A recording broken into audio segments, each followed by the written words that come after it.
So what? This is like 2-3 months in the making, right? Dude, for real, man. Like, took way too long. Literally, right when we met, I think that's when coronavirus was like, nah, you're not meeting today. Yeah. Speaking of coronavirus, I mean, how has that affected you as far as your music career and pursuits and everything? You know what, dude? Like, luckily, man, I'm blessed to have, I guess you can call it like an essential job. Mm-hmm. So obviously, I make music. That's why hopefully one day is my main thing. Inshallah, bro. But like, and inshallah just means God willing. Yeah. But yeah, so I work at the bank as well. So Okay. like, you know, with that, yeah, they cut our hours a little bit, but the crazy part is like they just shorten hours, but we still get paid full time. So the amount we work. So I mean, I can't complain, and that stimulus check came in well, you know. Right. So like, I mean, to be honest, me personally, the coronavirus has affected me a lot, Mhm. and I mean, no one that I know of. Well, supposedly my uncle might have it, but you know, I'm not conspiracy theorist, but half of this stuff is bogus to me, bro. Does it? Yeah. Yeah, because actually, my brother was telling me the other day, he does insurance, man. Mm-hmm. And he said that one of his clients died in an accident. They declared the reason of death coronavirus.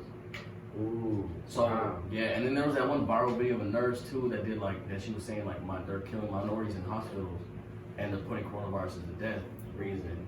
And then Just to also boost the stats? yeah, and my uncle, man, works in like the financial side of the hospitals, but just to hook somebody up to a ventilator is 40. The hospital is 40K. So I mean, shit, bro. It's always money Yeah. involved, bro, and that's what I hate, man. Yeah, that's what's crazy about this country, though. It's like built on, capitalism and like Yeah. greed, and obviously, And that's why from the jump I've been telling everyone like this shit seems bogus. Yeah. And then now you tell me that here's my thing, bro. This is some deadly virus, right? Uh-huh. But now everything's reopening and stuff. Right. Out of nowhere, no Right. vaccines out there, no type of nothing different. Now you don't have to really wear a mask where you go. Mhm. Now you can actually, just stay 6 feet away. Yeah. You know what I mean? And then on top of that, the one that really pisses me off is that like I can't go to a mom and pop shop and do my grocery shopping. Yeah. But I can walk into Target or Walmart. So this coronavirus smart as shit, man. Mhm. You know, it doesn't go to fucking No, it's Target or definitely Walmart apparently. it definitely hit at a time where like all those mom and pop, whether they're markets or just like local restaurants and Yeah. stuff like that, they're suffering the most. You know what I'm saying? Because they don't have that money to back them up, like the big corporations. And then, just like you said, all of a sudden, I feel like it's not even safe to go back out there. It's just they need money, right? Like the economy's kind of going to shit, unemployment's really high, so they just throwing us back out there just so we can freaking, But at some point, it's like they did that on purpose too. Mhm. I feel like a part of it tell me like they did it on purpose because I feel like as people, man, like you're an engineer, you feel me?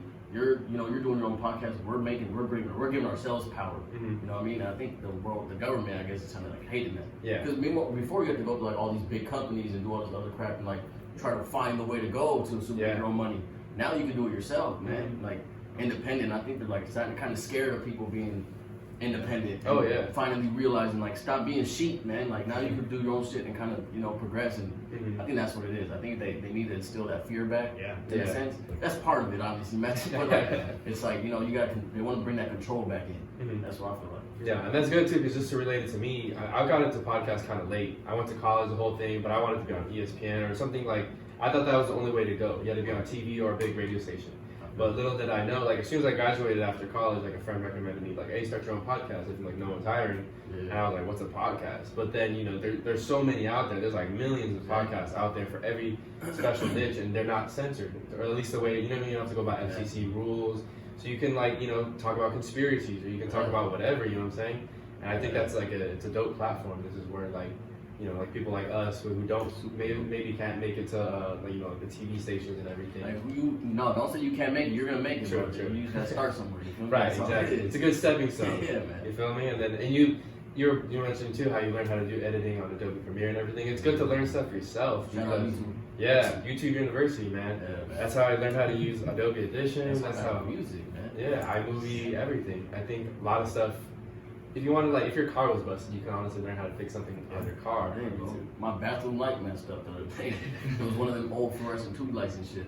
Mhm. And then my family's like, it's the bulb. I'm like, dude, I got the bulb from Home Depot like so many times. It's not the damn bulb. Yeah. Went on YouTube, and it's like, oh, your ballast must be out.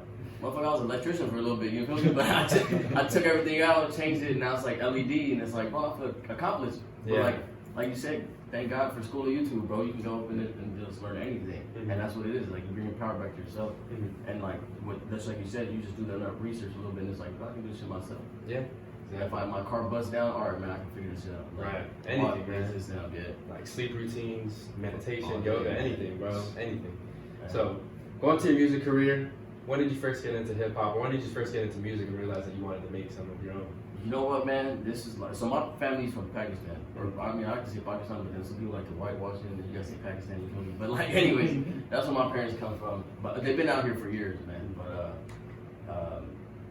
so obviously, since I'm, you know, as a kid, you're kind of, your parents are your first, like, friends. Or like, whatever you're gonna get, like, your influence from, and your family and stuff. So, coming from an immigrant family, like, I was always grew up around my culture. I think around like 5 or 6, it's kind of like, you know, you start developing yourself a little bit. We just, there's 4 of us siblings, so we used to live in apartments. But when my parents had my little brother, like, they had to kind of move, we had to move into a house. And then, you know, I got sticky fingers, man. Like, you take me to the store, no matter how broke I am, bro, I'm buying random shit. Like, I just gotta pick something up all day. I've been like learning throughout my life, I've kind of learned to control it, but it's just been like that. So we moved into this new crib.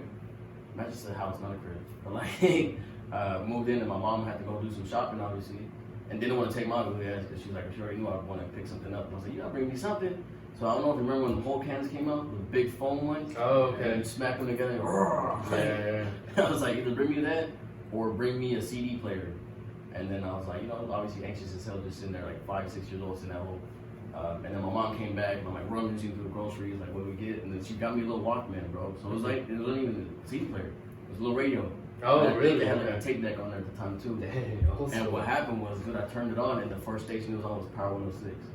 And all I heard was, baby, if you give it to me, I know what you want. Yes, so shout out Busta Rhymes and Mariah Carey, man. So then that's the first thing I heard. And so growing up to, like, just Indian movies, Bollywood movies, like, and the same music like that, it was something new, man. And then from there, like, I would say that's when my interest got intrigued into, like, hip-hop culture. And then, like, that's where it started. When I really knew, and then as a kid, man, I've always been, like, outgoing. And I kind of knew I always wanted to be, like, entertainment industry as it is. Yeah. So, like, my earliest memories go back from, like, 8. When I used to tell my brothers and sisters, like, I'm going to be a rapper, like, actor or something. Yeah. Like, to the point where my big brother was like, you can't rap, dude. Like, he actually challenged me to a rap battle, man. Your cousin? My big brother. Oh, your brother. Yeah, and we're 4 years apart. So if I was, like, 8, he was about 12, 13 age, right? So, depending on where his birthday falls, imagine. But, like, so I remember he was like, we're going to get 15 minutes each, you know, and we'll write some stuff, and then we'll, like, perform it from my other 2 siblings. So my other brother and my sister, and see who wins. And I remember, man, I wrote some killer shit. I can't remember what it was, but man, I was roasting the shit out of this man, bro. Like, and I remember we walked into like the big room to like go ahead and like put our skills together to the test. And I think my brother read my shit and he was like, nah, man, let's leave it. And I was like, so I mean, in my head, I want to believe that he was intimidated. Maybe he just like forgot about it. You know what I mean? You get teenagers, it's like I got more of the better stuff to do than right. But that's where it's been at. And then, like, see, I've always been outgoing, but I've always been, like, kind of hard on myself, too. So, like, junior high and high school, I always knew I wanted to make music. And I used to actually write stuff, like, just, like, rap to myself. But I would never be, like, the outgoing one that used to be up on the tables, like, spitting with everyone. One, because I just didn't know how my craft was. So I was like, the last thing I knew was to come to this table and I start freestyling with these people and somebody murders my shit. It's like, never mind. Fucking X Factor type shit, man. So I used to always write stuff. But a few of my friends did, like, get to read my lyrics on my iPhone and stuff, and I grew up off like, not grew up off of it, but like one of the biggest scenes I was in, like the jerking scene, right? Oh yeah. And that music just had ignorant lyrics, you know. So I used to write the dumbest ignorant lyrics, you know, like some YG shit, some like problem type shit. And it was like, and I remember my friends used to laugh at my lyrics half the time, and on purpose. Like I made them so they should laugh at me. So then it was cool. It's like I was like, alright, so the point's getting across. You know, you get my metaphors, whatever I'm throwing in there. So like that worked out. And then I couldn't ask my parents to get my music stuff, man. So like this is where I can imagine, like I give you guys a whole backstory. This is where it kind of really started. But like I couldn't ask my parents to get my music stuff because I mean we weren't like the most well-off family. You know what I mean? It was needs over wants always. You know, so I could be like, hey, can you buy me a mic and like blah blah blah, get this started. And my parents kind of still barely to this day believe in my dream. So like when I graduated high school is when I got my first job. And like I used to put money aside. Now as soon as I got my first job, I was like, yo, I got some income coming in, you know, steady income. Boom, I went on Amazon and bought like this starter pack with like headphones, and it came with the mic, and then it came with the pop filter. And I was like, all right, cool. So I got that comes in, but I was working full time, 40 hours a week, and I was going to school full time. I started going to Mount Select right after high school. Man, I put on like freshman 15, bro. No, I got freshman 40, man. I still got some of it on me, man. I'm trying to take this shot, I'm not going nowhere. But like. So then that's what it sat in my brother's room for a while, like, because that was like the room that was kind of separated from the house. We added it on. But so it sat there for a while, and I would always just be too tired to even try it. And then that's when I hit with my friend. I was like, bro, how'd you like record? Now I got this stuff. I remember Audacity because our schools used to have it, but I was like, oh, that shit looks whack, man. I don't want to try it. So then I had my friend, my homie up, and I was like, bro, how'd you used to record the music? And he's like, go on YouTube.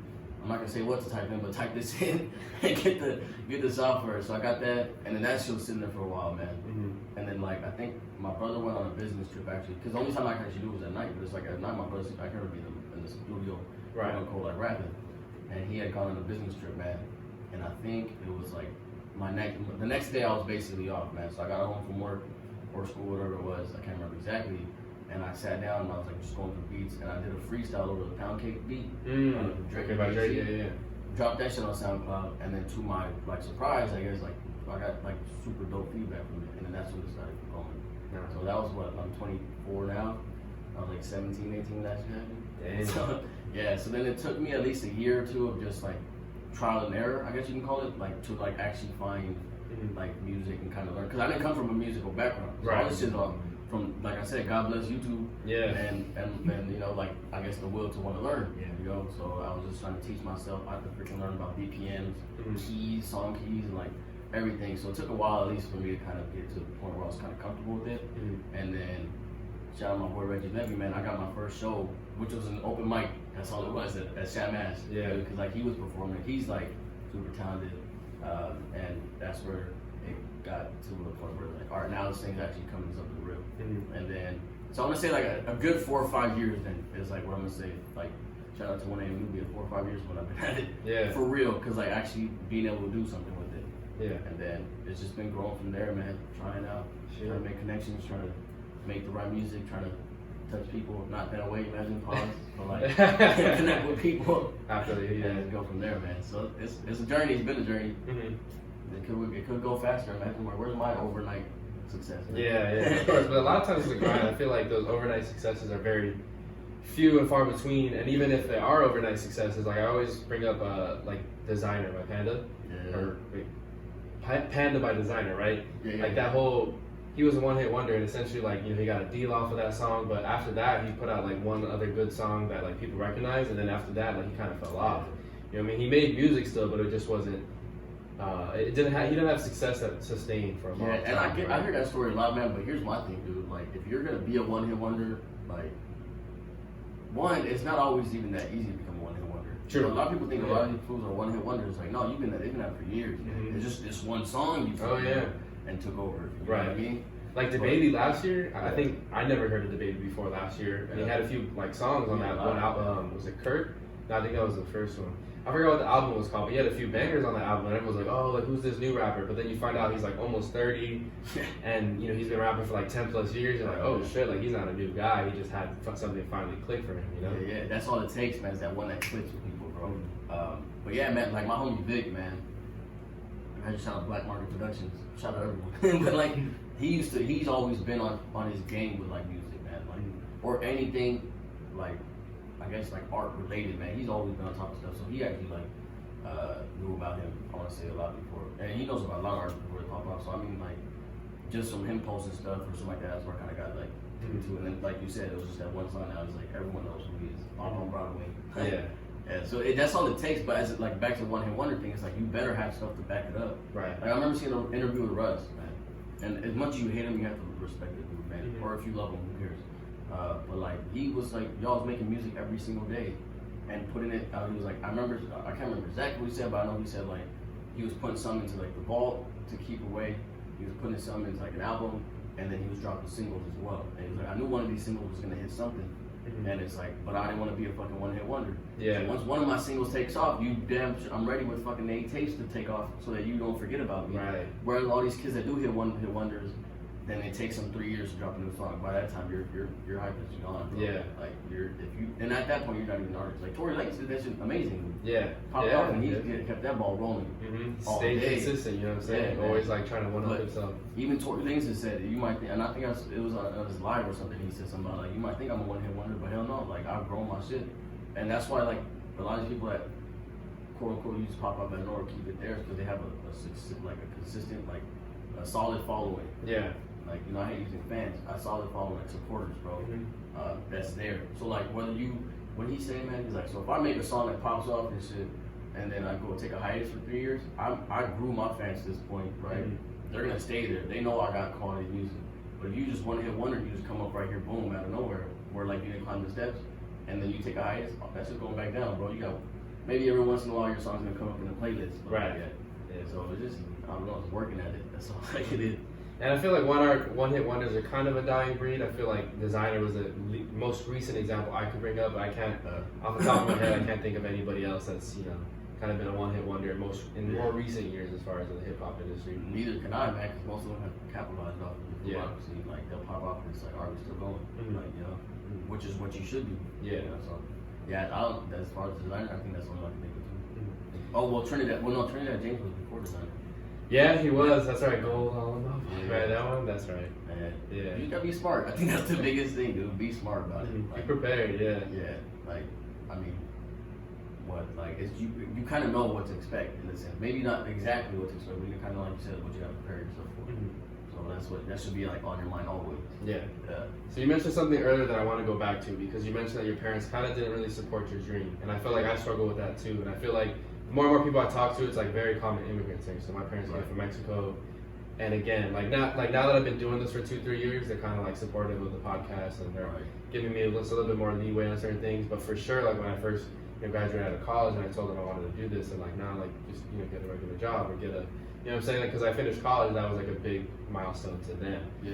And so I'm just gonna ask, like, how tough is it, like, when your parents don't necessarily, your family kind of doesn't support your dreams? How tough is that on you as an artist? You know what? Like, I think it's very tough, to be honest, man. Just because I've seen both sides of the spectrum. Obviously, my side is like, yo, they don't support you. And I've seen my friends that make music whose family does support them. It's like you have, not really like an advantage if they support you, but it's like, you know, it's like, kind of, I feel like when your family doesn't support you, maybe you can agree with this. It's like in the back of your mind, like, damn, man, this shit doesn't work. Like, I look like an idiot from my whole family. Right, they'll rub it in. At least, my parents. Like, I told you so. You fucking idiot. You should go to school. Like, and that's what I think. That's one thing that's always in the back of my head. Is like, yo, I gotta make this shit work. Like, who the fuck? I can't say nothing. Whereas, like, I feel like if they support you, and it's like, all right, you didn't make it, but like, at least you know you tried it. Or maybe it's like, I think a lot of people that I've seen actually make it and stuff. It's a lot of them are like, yeah, I have most of that support. Whether it came from your community or it came from your family, you gotta have that support. True. That's one of the biggest things. Yeah, you gotta find other people that support you, whether your parents or not. So then, like, with my family, man, when I first started, they were cool with it. Like, it's funny how, like, my family, like, flip-flop, man. You know, but when they first started, they were cool with it. And I think they were cool with it because it was just a hobby, which it was, man. It was. I can never tell myself to be like that idiot that's like gonna drop everything, go get face tats like now. There's no way, bro. Like, I gotta be like you said, you gotta be prepared, you gotta be smart about some shit. So, in the beginning, they were just like, all right, man, like, if you're just gonna, it was a way, because my parents saw me going to school full-time, working full-time and shit. So I think they kind of were like, oh, if you need like a little bit of release, like, I feel like everyone should always have something that's like a release, whether you write shit in a diary, whether you play sports, outlet, right? Yeah, you have to have some type of outlet.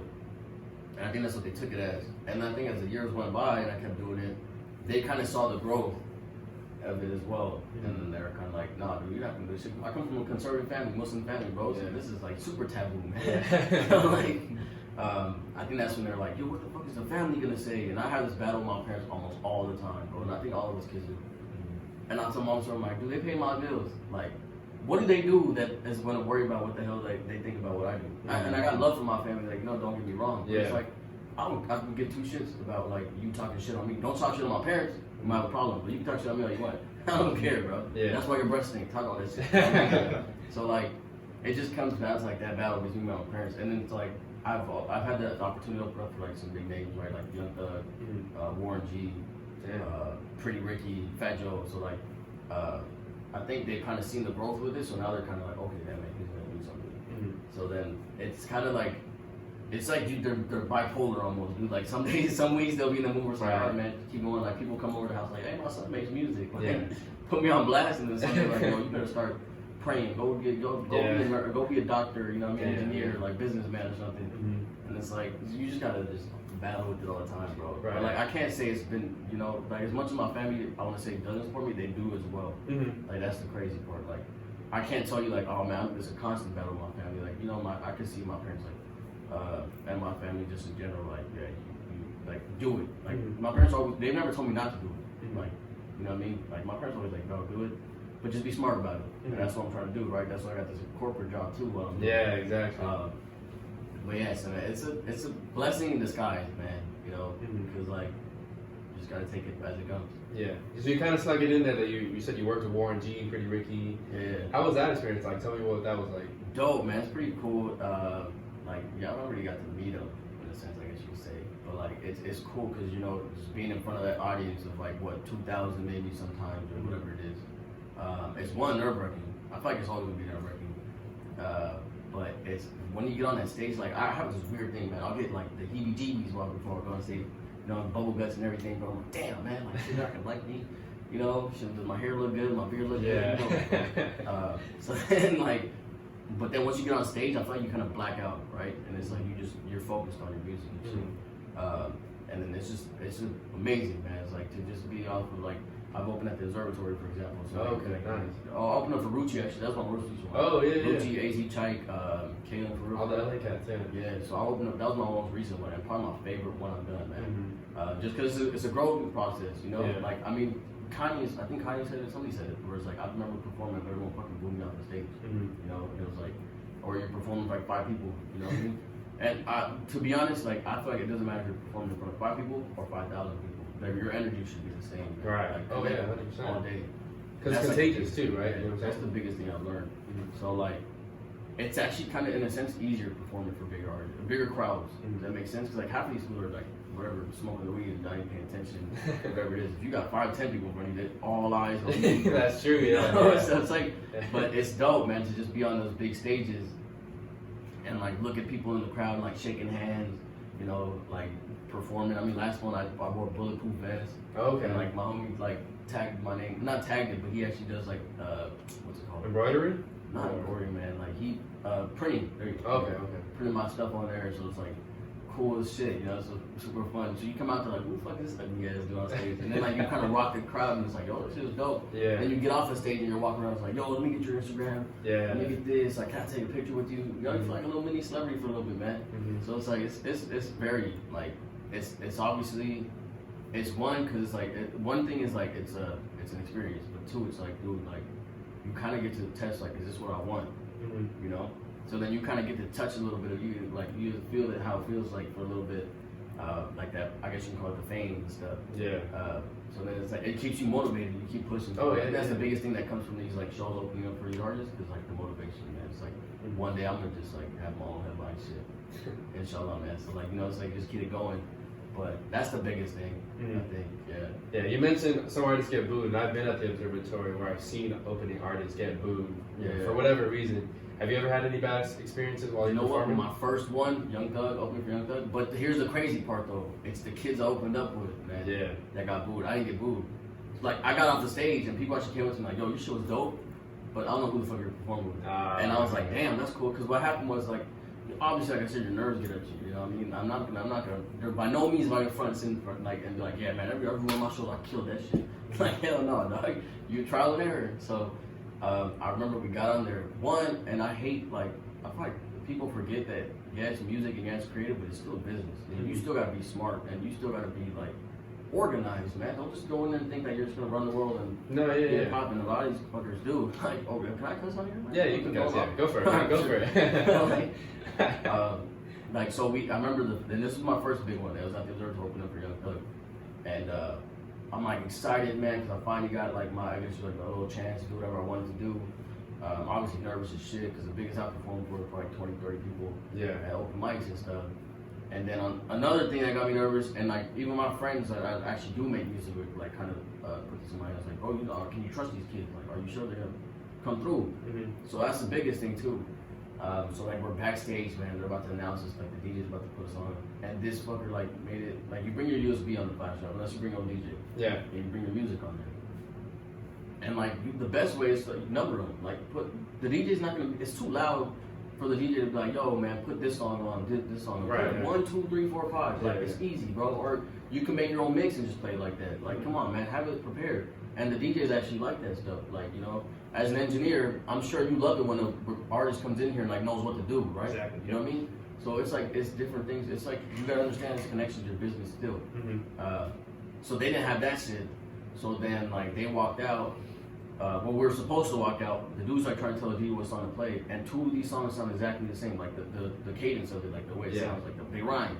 Obviously, like it's too loud. He plays the wrong one, and they're standing back there complaining like bitches about like, bro, what the hell's the wrong song? I'm like, man, get this shit. We have 15 minutes, bro. Get the hell out there, 15 minutes.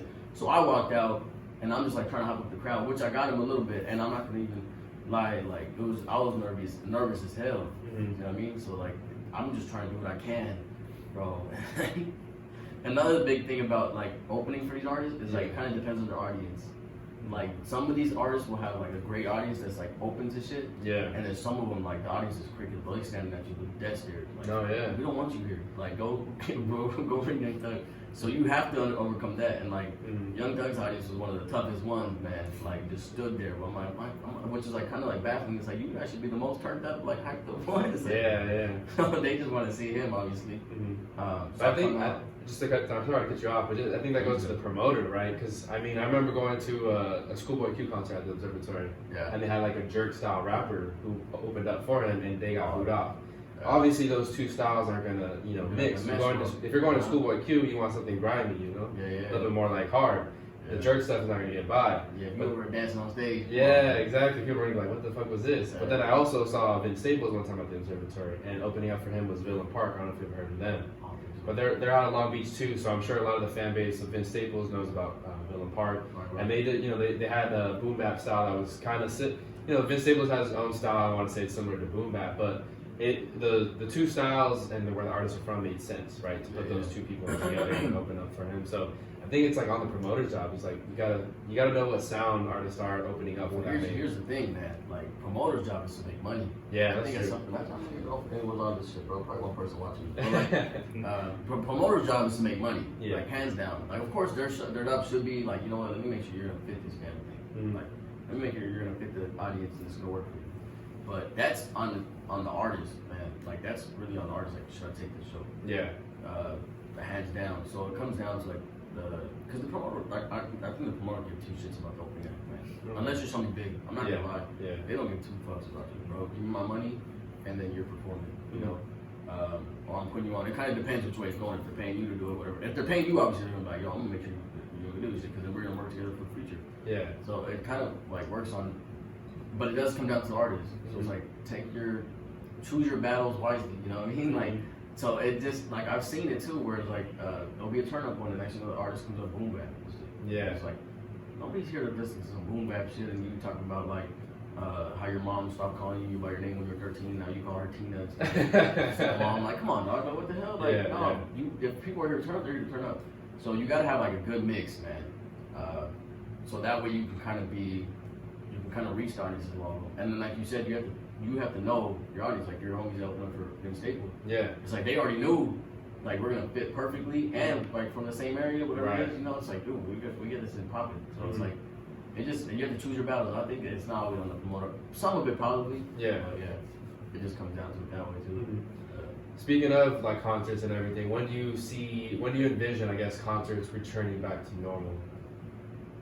When the CDC says we can. I have no idea, bro. They change this shit every week. Right now, I mean, I'm doing some live concerts. Okay. So shout out Pop Shit, man. I just did one. What was the date on that? I think it was the 11th. What was the date on that? Dang, I can't remember. I got bad memory. That's another thing, man. Eat your own with, bro. I got the worst memory in the world. But like a lot of them are being on live. So like Instagram Live, whatever it is, Zoom meetings and stuff. Imagine you're hopping on Zoom to watch them perform.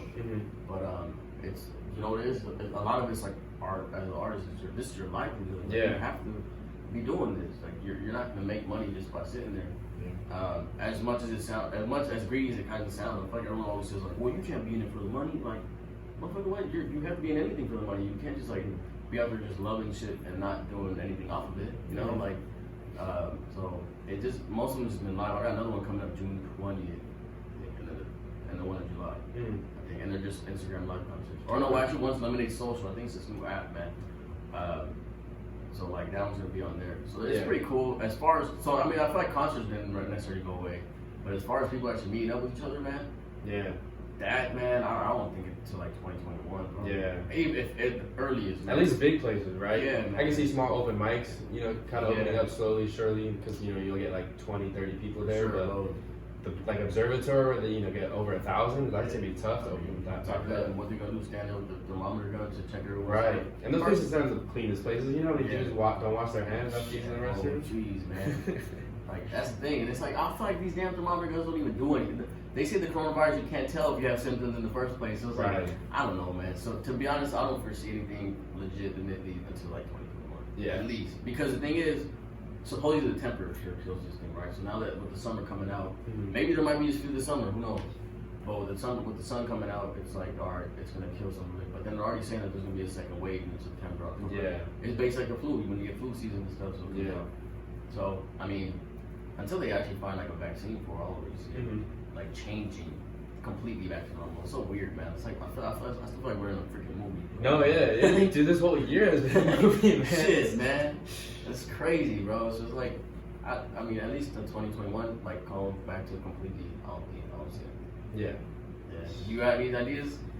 Man, I'm like kind of. I guess best case scenario, maybe like October, November. But then, like you said again, too, it depending on how the cold season comes or like the flu season, there's gonna be a lot of asymptomatic people who never showed anything, but then carried it, and then they pass it on to a grandparent. And that's the thing; it's gonna be a mutated version of it. Yeah. Bro. All the stuff that died off, is gonna stay died off. The shit that passed through it with coronavirus, it's gonna be like that's just gonna stay. Yeah. So it's like this stuff, the harder kills them. Yeah. So man, it's crazy, dude.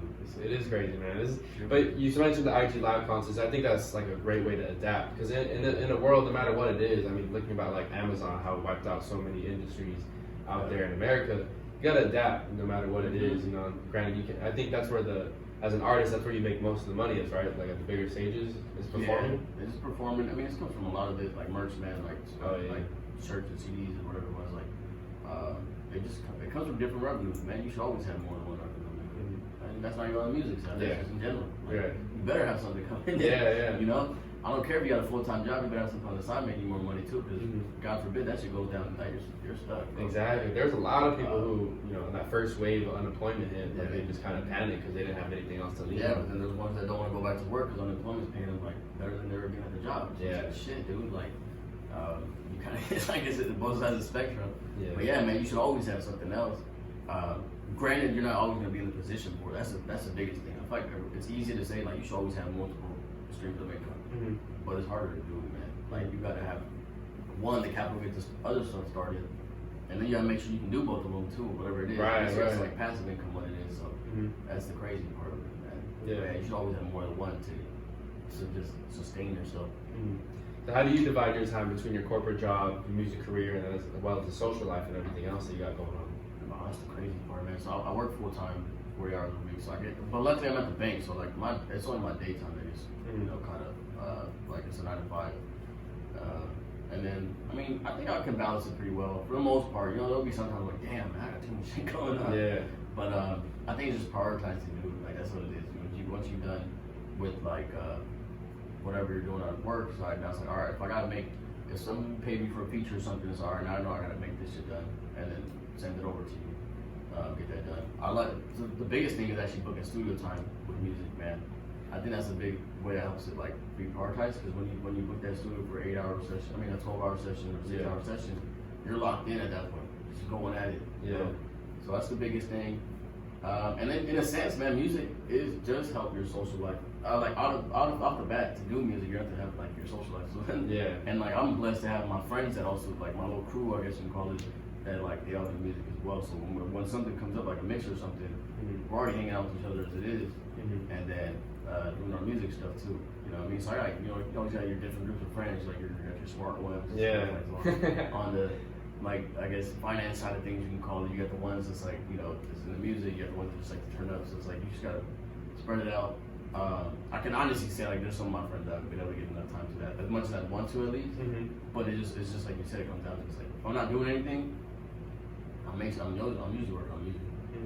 Like I'm trying to get into like making beats and stuff myself. So I'm always like messing with that to kind of get better with it. Because I don't know music. I really studied it, so it's like that's all like new to me. So like, I try to learn that stuff. So it's just like just gotta take it as it goes, man. I feel like that's the beauty of music. Because once I drop a song, for example, like say on Spotify, you know, or wherever it streams at, it's like I don't have to be constantly like, it's easier to constantly push it. Does that make sense? Like I just post on my Instagram with quick poem, it's like back in your page.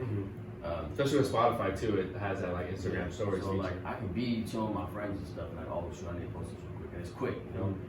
It feels disrespectful sometimes. I'm not gonna lie. I always tell my people I'm here, I'm like, I swear to God, I'm not on my phone to like be an asshole, man, but I gotta do this real quick. Yeah. So you just kind of squeeze it in. I mean, I haven't seen too much trouble with it. Like, there's definitely been freaking hella problems with it. Like, we're trying to like, but I think that's more mental. Like, I think you kind of overwhelm yourself mentally, not like really. So I think that's where like the problem really comes. But if you really tear it down, I think there's not a big issue with like having a full-time job and doing music and trying to make time for your social life. Okay, right. So you mentioned earlier too that you're Muslim, right? Yeah. I know Ramadan just happened. It did. Is that what challenges does that present to you as far as going through everyday life with work and making music? So Ramadan, man, I do try to take a break from music. Okay. Just because it's like a time for like spiritual, you know, I guess guidance. You could say, you know, you kind of slow down, kind of reconnect with yourself. So me, and that just the way I brought up, like even my parents, we should just stop listening to music to like Ramadan, just straight up. So like since it's been like that, I try to take that break from it. That I've been able to now because I don't really need to like, I guess, constantly be on it. Like I said, you can do work on something and then you kind of plan it out. Yeah. You have to have a timeline for it. But it doesn't do too much. I mean, the only, you know, you stop drinking, you can't eat and drink while the sun's up. Right. That's the biggest thing. But like I think now I can like honestly say it hasn't really affected me too much. Because I've gotten used to it. Does that make sense? Like I know that. When did you start? When I was like 12, I probably like really like to get on like I remember, you know, when you're a kid, you're always curious. And when you see your parents wake up in the middle of the night to eat something, and then you know, it's like, man, what the heck? Wake me up too, bro. I'm trying to eat. So like as a kid, like you kind of cheat on it, but then like at 12 was like when you really kind of get in Islam, bro. Like that's when like they say like a kid's brain is it 12? It's 12, right? Like when the kid's like brain is like kind of developed to or they're mature enough, I guess you could say, to kind of take off the rules of like doing more like certain things for the religion. So then that's where it's like when you really should like, I think that's when you're really like required, for lack of a better word, to start doing it. So then, since I've been doing it for like at least more than 10 years of my life, man, it's like I'm used to it now. Yeah. You still get those questions like, you mean you can't eat or drink anything for 30 days? I'm like, dog, like, I would be dead. I hate when the sun's down. This one though in particular about the challenge of like not being able to go to like our mosques or masjids or churches. You know? So like it's like that's what really kind of got me on this one, man. Me and my homies, we used to always like a masjid tour, but that's what we used to call it. We pray all night basically, man. Yeah. So we used to go from like different, I guess, temples you can call them, churches, like to churches, you know, to go pray. So like, and it was always, it just kept it interesting. That was one of my favorite things. It is a huge month of like coming together, man. So you always meet, like you're always meeting new people. You're always like getting together in big gatherings, you know, what it may be. So it like just comes down to different things. So this one was like very particular. It's like I was at home all the time. Yeah, isolated with my family. But at the same time, another blessing in disguise, man. Like I got to pray with my dad and my, you know, a lot, you know, that's his. So it's like, yeah, okay, of course I didn't get to go to like these mosques, these masjids and stuff. I was at home praying and you know getting that guidance myself. So it went by pretty good, man. I can't complain. It went by fast as heck. I thought I started on Monday and it was done by Friday. That's how quick it went, but it was a beautiful month, man. Regardless, that's like the times we're in and stuff. Yeah. For the first time this year, I had a friend invite me to do it. He was like putting something on where like it was a particular weekend day.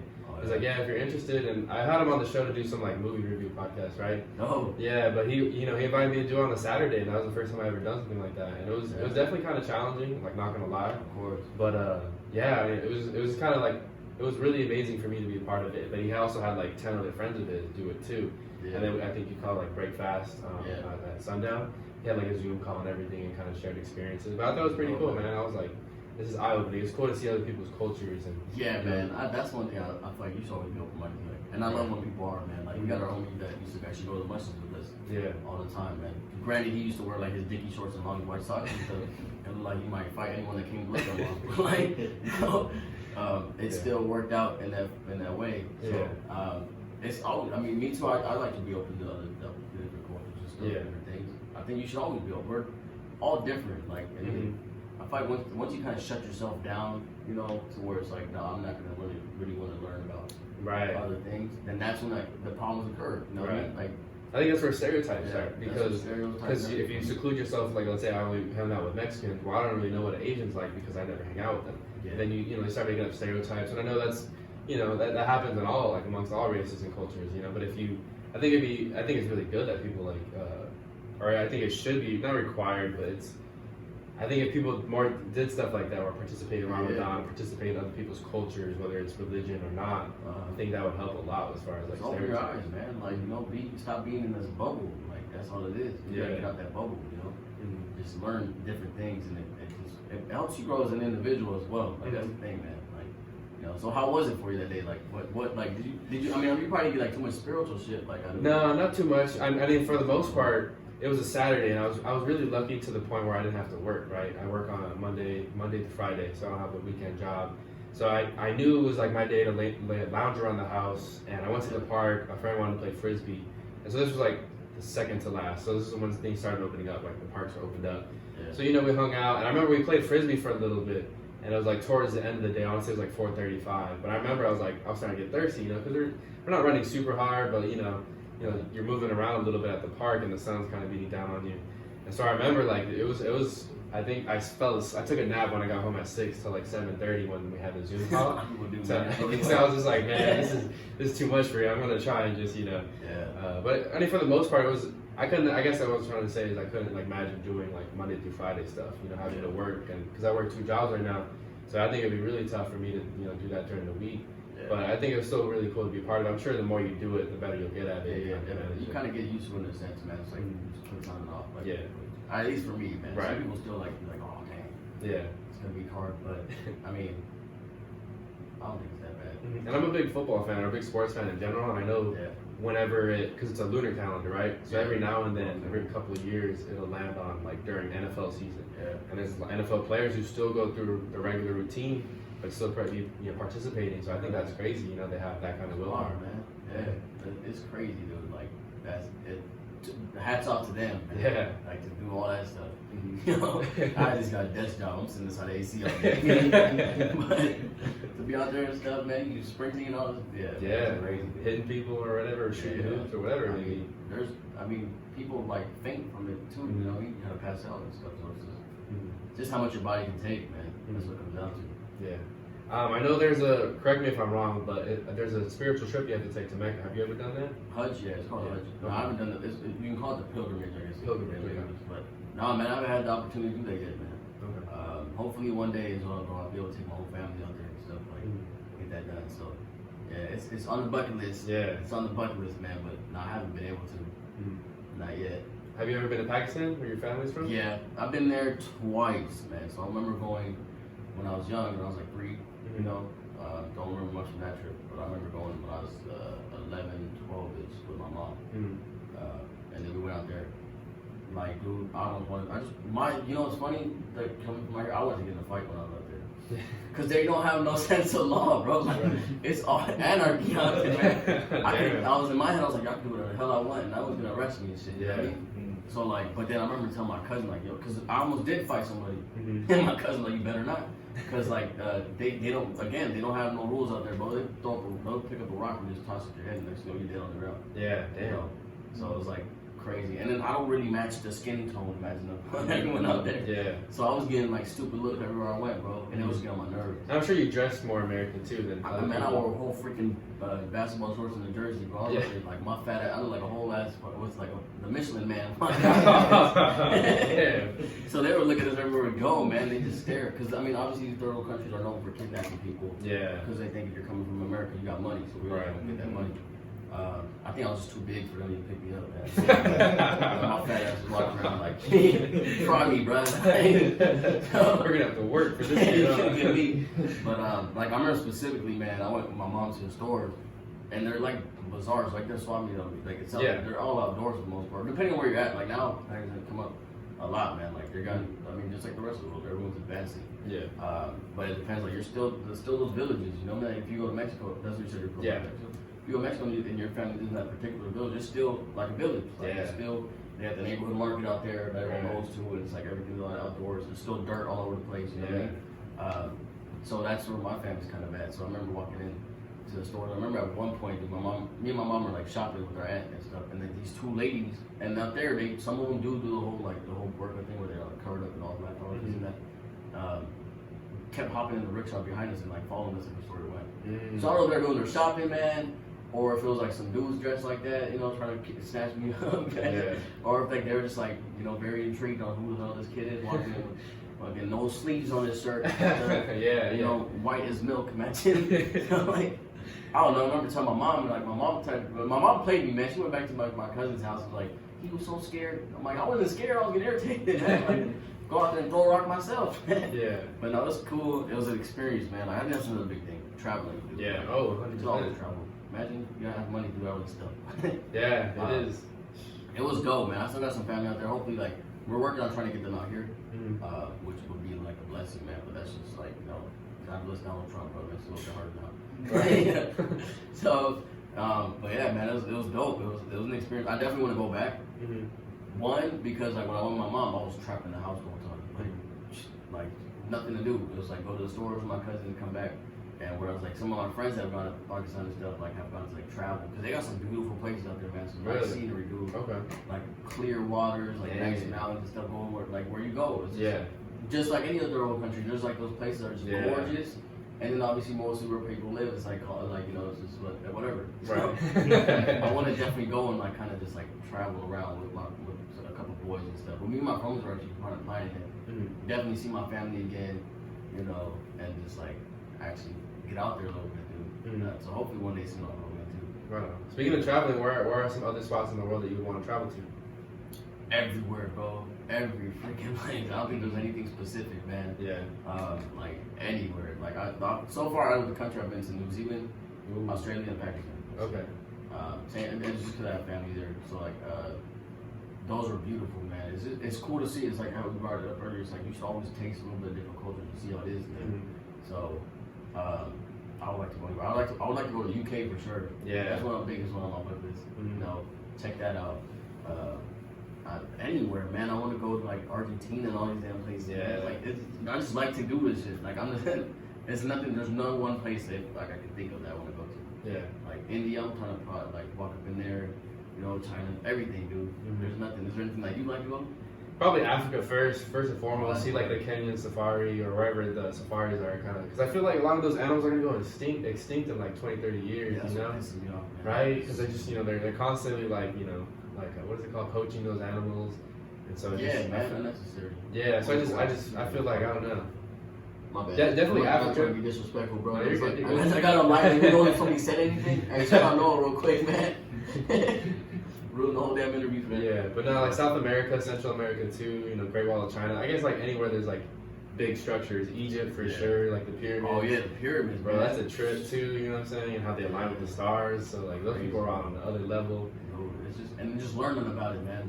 I can tell you straight up, man, I'm gonna be honest, I'm an ignorant motherfucker. Like, oh my god, I mic on. But like, I feel like I don't know enough stuff as it is. Like, I think just in general, it's like I really want to learn more stuff too. That's why I try to stay away from like just leaving stuff on social media. It's just like, bro, I haven't done my research. You know, I don't have, without doing my research, I don't have the right to be talking on this topic. You know, so I definitely want to like just go and learn too. It's not just sightseeing and stuff. It's like, let's go check it out, man. Like, and actually like get some history on this damn thing. Knowledge is power for sure. And I guess it's cool to know where like cultures come from. You know what I'm saying? Because I think every culture learns from a previous culture, right? Even the United States, we learned from someone else before us. You know, we didn't just come up and start doing things the way we do because whatever. You know, we had to learn from another culture. I have backwards, man. So that you can see me. It's dude. I mean, it's great. Like that's a big part of the world, man. It's just I just wish it'd be easier for people to have the opportunity. Does that make sense? Not a lot of people have the opportunity to do that. No, I know, dude.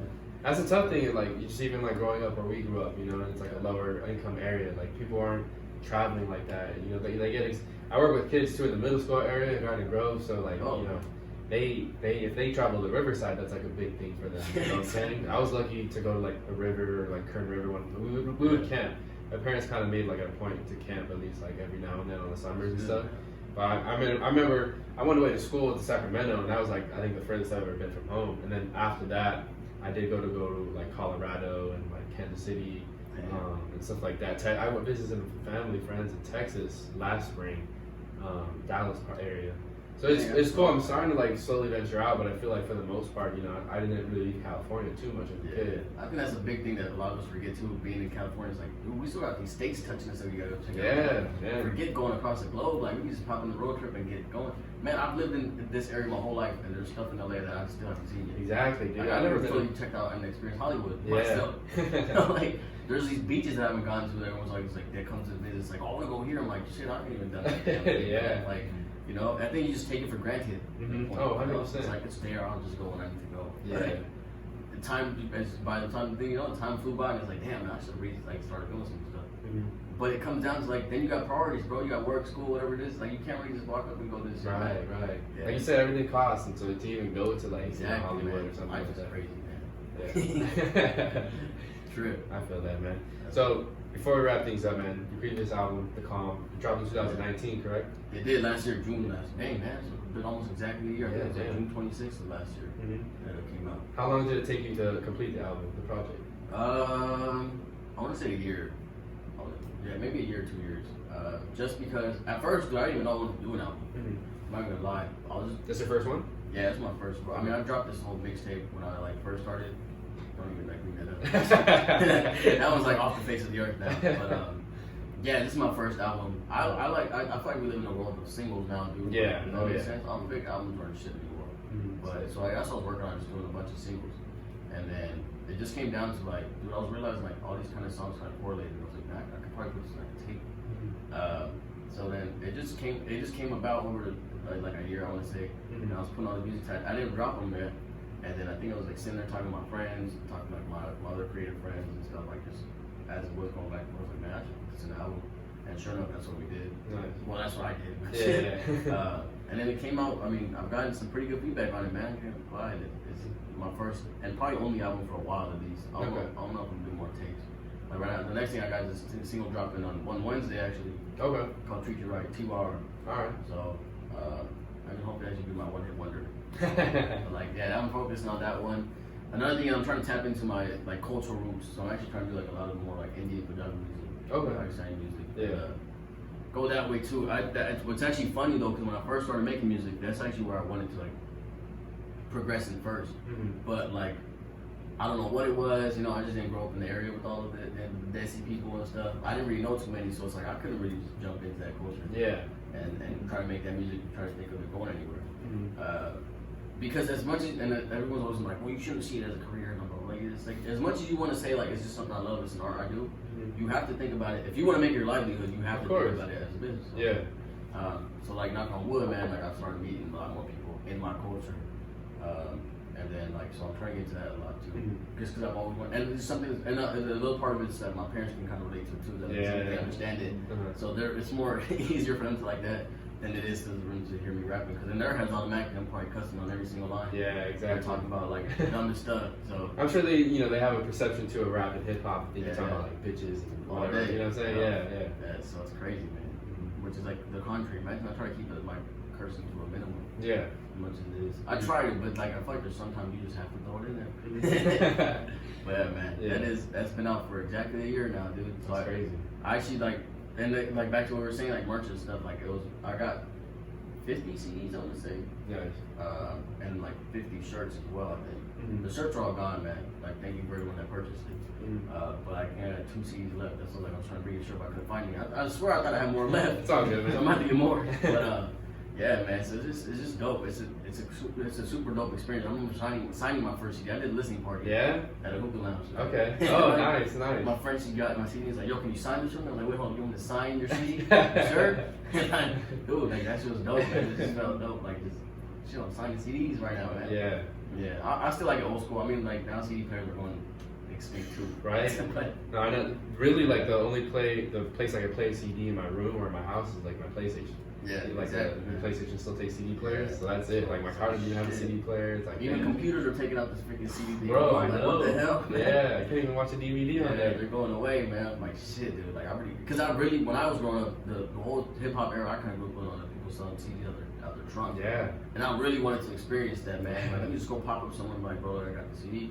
And like, the music playing and stuff, but damn, you don't get to experience It's tough now, yeah. Everything's digital now. I'm sure you can still like sell shirts out of your merch. Yeah, out of merch your is over trunk. there. But yeah, I mean, guys like 50 Cent and like, they made a killing off Yeah, and stuff man. like that, Because you know what? Here's the thing, man. And like, at that point, I feel like back then when you're like, now a lot of people remember like when SoundCloud rappers was like everyone was being called SoundCloud rappers. Yeah. It's because now anyone can be an artist. Yeah. A lot of people. There's a lot of people out there that think that I'm gonna make 3 songs and I'm gonna pop off and I'm gonna be done. Like, Right. famous shit. Like, you know what I mean? Like a Blueface type of thing. Yeah. Oh, there you go. Well, he wasn't a one-hit wonder though. Back I then, feel like a lot of he people. kept on with it. Yeah, a lot of people fuck with this shit. If you like Blueface, you like Yeah, multiple he kept tracks. on. He's one of them that did it smartly. You know what I mean? He came up and then he kept it going, kept it all rolling. But like a lot of people want to. Where was I even going with this? Oh, a lot of people can be rappers now. Like, Yeah, a lot of people will think that they're just gonna drop 2-3 songs and it's gonna pop off like that, which is not the case. So like I feel like back in the days when you have to make CDs and you have to put money behind it. Yeah, more Where it work. was like, bro, like okay, maybe I should really like think about this. Right. You know? I should really put myself. Is this quality enough to tell it? And I can think that's when like that's why that whole CD at your trunk era was a big thing because even like a random person that came up to you, bro, if you walked up to me while I'm selling CDs at my trunk, it's like you probably think I must have some type of faith in my work. Yeah. To be like, yeah, I put $5 into a CD and I'm selling it to you for like 6 cents a buck. Yeah. Whatever it is.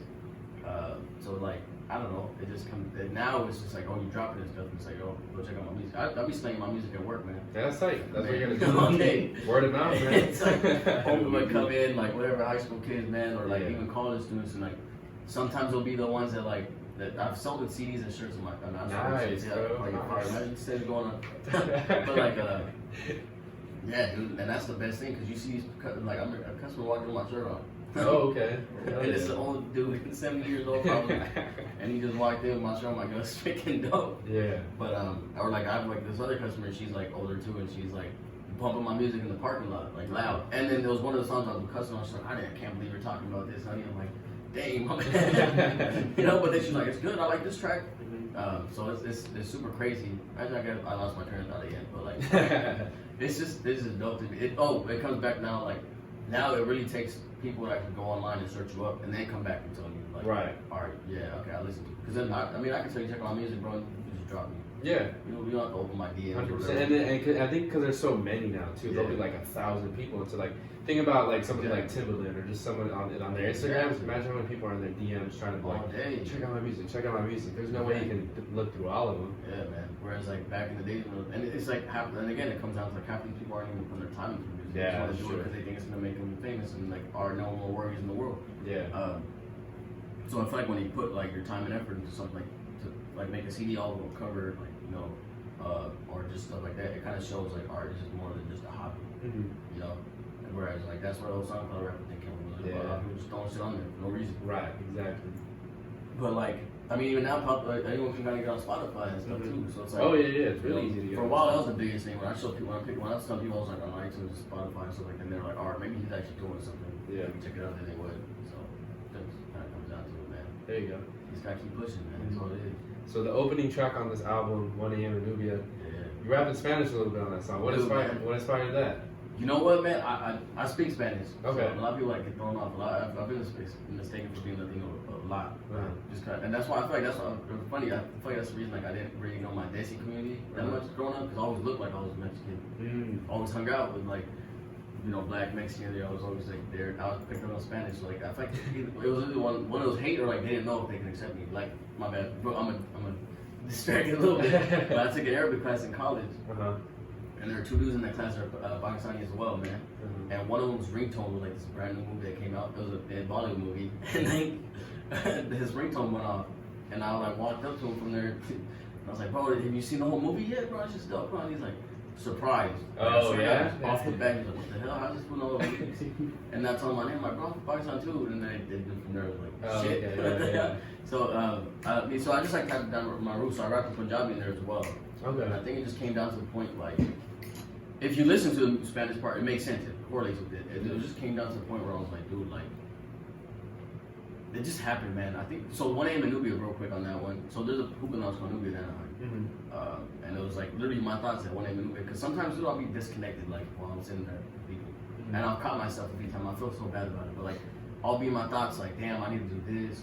I gotta start working on this. Yeah, I feel you. Damn, I can't really just be sitting here like wasting my time. You know? Like a lot of times, seriously, it comes down to you can't just waste your time, you know. So then it just came down to like me writing, and I was like, dude, you know, I think the Spanish just came in there. I just felt it. Like a lot of my music, I just feel it. Like that's just how it was. And but that's part of it was like I want to express my versatility as well. Like. Man, don't be surprised when you hear me with Bad Bunny on the track and I'm more Spanish. That's what's up. Like, no, but I actually do want to do like some like trap Latino type stuff, like trap reggaeton, whatever you want to call it, in the near future, hopefully. But yeah, man, it just fit well with it. Like, you know, that's the crazy part. Like it just flows with it. I don't know, maybe it's wrong. Maybe you can tell me. Like, no, I thought it flowed well. Don't ever speak Spanish again. Yeah. But it just fit with it, and then it's dope. Like. It's just more audience that you connect with, I think, you know, and then being able to translate for certain people, like a lot of times I have to translate for the part saying my language. Yeah. And it's like, you know, it kind of opens people's minds. Then people are like, man, I'm gonna start learning more languages. Yeah. Hey, that'd be tight, man. Right, Mandarin, Japanese. Yeah, but it just came up with the song, man. It just fit well, and I think it like helped me. It just while I was writing to the song, it just came in there. Damn, that's tight. Man. I don't think there was like any specific reasoning behind it. It just like. It just happened. Yeah, and it's good that you know multiple languages too, because I feel like in this country we don't teach as many. Like it's what is it called, an elective, right? In high school and college to learn another language, but you don't have to do it.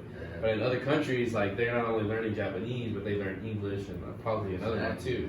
And same thing in China, same thing in Mexico. Like everyone's learning like 2 or 3 languages, and we're the only ones that like English. And we got people out here that are Mexican or even my culture and they don't speak like their language. Yeah, no, bro, I know. Like I feel bad because I'm not like super fluent in Spanish. I can get by with a lot of people, but there's definitely times where I'm like stumped on something where I can't, you know, understand something or can't communicate with a certain person. But there's people who like know nothing about Spanish that, you know, parents come from Mexico too, and I'm just like, damn, like at least I'm not that bad, you know. During my first job, my coworker used to get roasted all day by the manager. Yeah. Because she was Mexican, she didn't speak Spanish. Yeah. And he was Indian, so how does Malik speak Spanish? You don't speak Spanish all the time. And I was like, and I felt bad, so I hate that shit, man. Because I'm like, I don't want you to think that I'm better than you or nothing. Right. Man. So like, like it's cool. I can teach you Spanish if you want, man. But like, it was just like, dude, don't put it on blast like that. Okay, she don't speak Spanish, but it comes from the roots, bro. Like you said, like it's out here. They try to. I mean, like, I don't know where it is, but it's like, you know, you get to Americanize everything. It's like, don't speak Spanish, speak English. Bro, I got customers that come in that speak dumb, broken English. Yeah. And I try to make it easier on them to speak Spanish, and they still refuse to speak Spanish. They just want to speak English. And it's not like a pride thing or anything. It's just the way you've been trained. A lot of these people, like a lot of these kids that don't speak Spanish, not because they don't want to learn it. A lot of times their parents don't want to speak Spanish, right? Because they didn't want to be out there. And being called, oh, you freaking Mexican. It's like you didn't want to be out there speaking English with an accent because they knew they would come out to rap. So I think it's like, it wasn't done in a harmful way, but it just ended up working that way. So it's like, damn, bro, like, it's not there. Because that's what my parents told me. My parents both speak fluent Spanish, right? Still to this day. But growing up as a kid, with my sister as well, they didn't speak to us at home in Spanish. So we only got to practice with Spanish with our grandparents, aunts, uncles. And, you know, like, as we got older, we started hanging out with them less and less on weekends because we had sports or whatever, you know, we got jobs and stuff. So we don't see them as much. And I'll try to, you know, take classes. I'll listen to Spanish podcasts. I'll try to do certain things in Spanish just to kind of touch up. Right. But for sure, like, my parents tell me they never taught us to speak in Spanish at home because they got made fun of. Because, you know what I'm saying, they came from, you know, especially my mom, she came over a lot later. And, you know, she has an accent when she speaks English, you know, in 4th or 5th grade. And so kids are kind of, you know, teasing her. And so I think I can see from their point of view, too, why they didn't want to teach us. But for sure, it kind of sets us back. Because if we were more fluent in Spanish, well, my sister and I, we could definitely, and, you know, now as adults, we can, you know, it's up to us to learn it more. But for sure, like, yeah, exactly, you know. But it definitely, like, it pays to be bilingual, especially in California, man. A lot, dude. Yeah. And I mean, just anywhere, man. Like, it's just crazy. It's something to learn. I mean, like, back to what you were saying, like, I remember I used to not want to speak my language in front of my friends. I remember my mom used to come pick me up, and I was like, you better turn that music down. I don't want nobody asking me what the hell that is. You know? I used to get in that car, close the door as fast as I could. All right, dude, bye. Like, out, man. Like, window rolled up and everything, man. Yeah. And, like, I remember my mom used to come, like, speak to me, like, or my dad even like used to come speaking in front of my friends. I would reply back in English. Yeah. For the sole reason I was like, I don't want to be that kid like that's different. Now, man, I love being different. Like most different person, but like I mean, and obviously like throughout school, it kind of got to that point too. But it's like, well, as a kid, it's like you don't want to be ridiculed for stupid things. And it's like as much as you can avoid it, then that's what we're gonna do. Yeah. What is your native language or native language? It's called you know it's a I don't know the exact language, but it's called Punjabi, man. But my village kind of speaks like a dialect of it. Okay. Yeah. So I mean, there's technically 3 languages I guess I can speak, but like, or I mean 5 in total. But 3 of them are the same. So Punjabi, Urdu, and Hindi, they're actually like 3 different languages. To me, they're the same. Though. A lot of people don't think they're the same. To me, they all. But okay, Punjabi is the most different one out of all 3. But like, I feel like if you can speak one, you can kind of speak the other. Okay. If that makes sense. Yeah. So it's different dialects. You said the same similar language. Yeah. I mean, a few words here and there I feel like are different. Because now here's the thing, man. Pakistan came from. To me, and I don't know if you know this. Like, there's a huge apparently a feud between Pakistan people and Indian people. Yeah. Oh yeah, because they're neighboring countries, right? Yeah, unnecessary. Yeah. Man, we eat the same food, bro. Your nose just as big as mine. Well, mine is as big, man. You're just as hairy as I am. Yeah. We both look like monkeys, bro. Come on, get out of here. Yeah, I'm about to get like beat up all this fucking shit. So Pakistan people actually come from India, man. Yeah. The only reason it's separated, if I'm not mistaken, was I think it was the British people that did it. Okay. Like I said, my history's garbage, bro. I'm an ignorant motherfucker, bro. But like, as far as like, I think they separated them. And another thing is like the religion separated it. Mm-hmm. So like India got the more Hindus and stuff, and then Pakistan got the Muslim. Okay. And I mean, I don't know what the hell the difference is, the feud is, but like, so in India they speak Hindi, in Pakistan it's Urdu. Man, if you hear 2 people speaking the same shit, it's the same exact language. Yeah. Straight up. That's crazy. That's crazy. Yeah, some words are different, maybe, but it was the same fucking thing, man. Yeah. That's what gets on my last nerve. So that's why it's 2 different languages. Punjabi is the different one, but like, it's like very similar still. Yeah. And then I speak Spanish and English. Okay. My English is fucking trash too, bro. I'm almost too much, man. Yeah. I don't talk too fast. I listen too slow. But, so I speak 6 languages: Mumble, English. Hey, you can go Spanglish to 7. Yeah, I know. For real. Yeah. No, that's the trippy thing too about Spanish is like if you go to Spain, it's a completely different type of Spanish. It's more formal. Dude, and even in Spain, there's like I remember learning in an advanced Spanish class that I had in college. There's like 4 different types of Spain Spanish, right? There's Catalan. Fuck, I already forgot the other one. But Catalan is like the main one that came across to South America and Mexico. But me coming from a Mexican background, it's easy to understand Mexican people. I had an Argentinian professor, bro, like that shit's crazy. And I remember he said too at the beginning, like the first day, like Argentinians speak very differently, so just be cautious. And I'm like, I'll understand it. Yeah, I got you, bro. I got you. But dude, like there were some times where he was talking and the way he talks and they kind of like blend words together a little bit differently. Yeah. It's a trip. I was like, whoa, like crazy. What did you say again? Could you like slow that down? Talk the lisp on purpose, bro. Yeah. It's crazy. Like, or like instead of saying Z, it's like shit. Yeah, you know? Yeah, exactly. Yo, Little things. Yeah, exactly. Little things, and you're just like, whoa, that just kind of. What'd you say? Yeah, I mean, I got lucky with Spanish, man, because like I picked up on like the correct Spanish, you could say. Yeah. From the classes, but like I got to practice it with my friends that spoke Spanish, so I got like the hood, English, Spanish words, so like the slang. You can't tell, and that's what a lot of people get thrown off. Like, damn, you're not Mexican, because then it's like when I speak Spanish, like when some of these learn Spanish, it's like they speak super proper. Yeah. So like then that's okay, you took some classes, boys. Yeah. So you can't really tell I took classes, but then like I get customers like from Peru or something, or people I meet from like Peru, and I'm like. One time I remember we were in New York, man. This dude was from Spain, actually. Okay. And he said Spanish. And he said, what did he say? He said, ¿Conoce a España? I'm like, of course I know Spain. What do you mean do I know? Oh, okay. But the way he was matching me, he's like, have you been to Spain? Oh, so I'm over like, see, yeah, of course I know Spain, bro. I'm not that stupid. Yeah, it's the country. Yeah, so like, and then I'm like, and he's like, oh, really? Where'd you like go? I'm like, took this kind of conversation to somewhere else, man. Like, what just happened? Yeah. And then the thing is, my friends like think I'm like great at Spanish. Mm-hmm. So if I slip up, I'm like, you don't speak Spanish. Get out of here. So he's like talking to me and shit, and I'm like, ¿Conoces España? Like, yeah, of course I know Spain. Like, do you know where we're at right now? like an idiot, bro. But he actually meant it. Like, yeah, have you been to Spain? Yeah. I'm like, damn, that's crazy. Because in Spanish you say it different, right? Right. Yeah, like like so. What like? easy thought Spanish or somewhere like that. Yeah. And, like you actually said, did you travel there? Like this was just said, do you know it? Like if I asked if you know my friend. Yeah. So you just have to kind of pick up on it. Like there's one lady from Peru, and I swear to God, I'll be like, I need you to slow down and repeat that sentence 3 times so I can answer your question. Yeah. I feel bad sometimes, but it's crazy, dude. It's beautiful though. Right. Like, how different everything is. No, I know. Yeah, man, it's crazy. That's one of my goals, is to take like a road trip down from Mexico, just every Central American, every South American, and just learn the different Spanishes essentially, just practice it out and stuff like that, but see the different cultures in there. Because even food's different too, right? Like a tamale in Mexico is different than a tamale in El Salvador. You know what I'm saying? It's their neighboring countries, but all the food's different. It's very similar but very different at the same time. Yeah. And then El Salvador reminds me of Mexico, like that little like kind of enmity too a little bit. Yeah, a little bit. Yeah. Which is kind of like, I've seen it.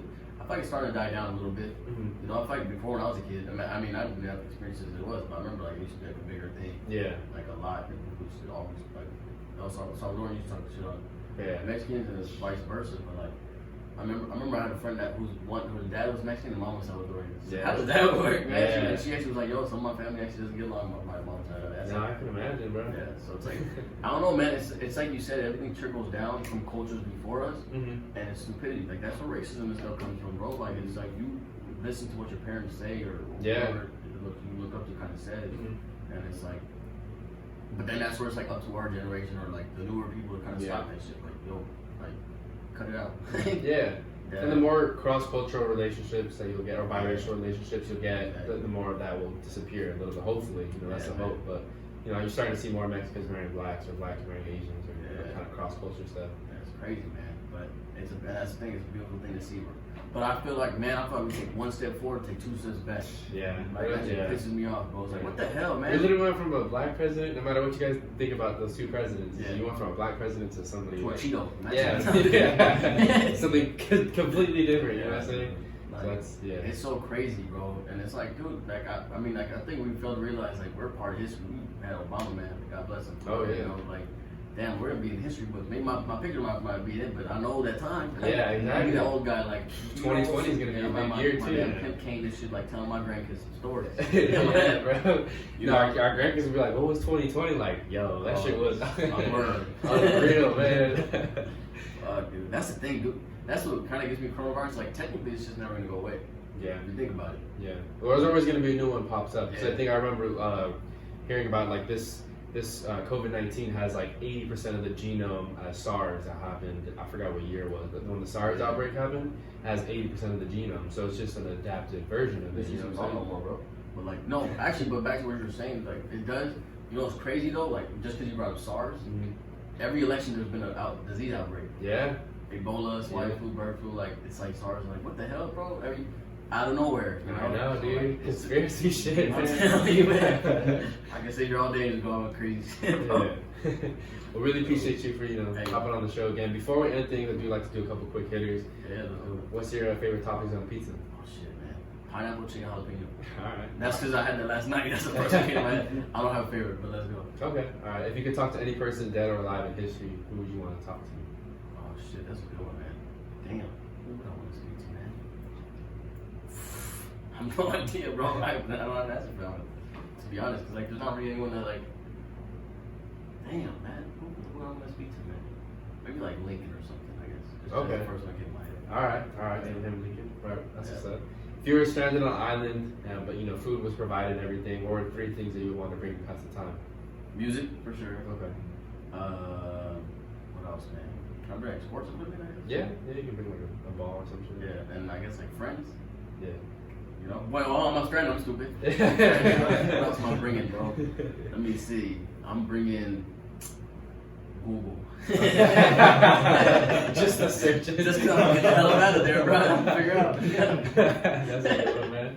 If you could visit any place in the world, where would you want to visit? Oh, I already had this question, huh? Yeah. My bad. If you could visit any place in time in history, where would you want to visit? Oh, that's crazy. You know what? I would, with the stuff I know now, I'd like to go back to my high school self.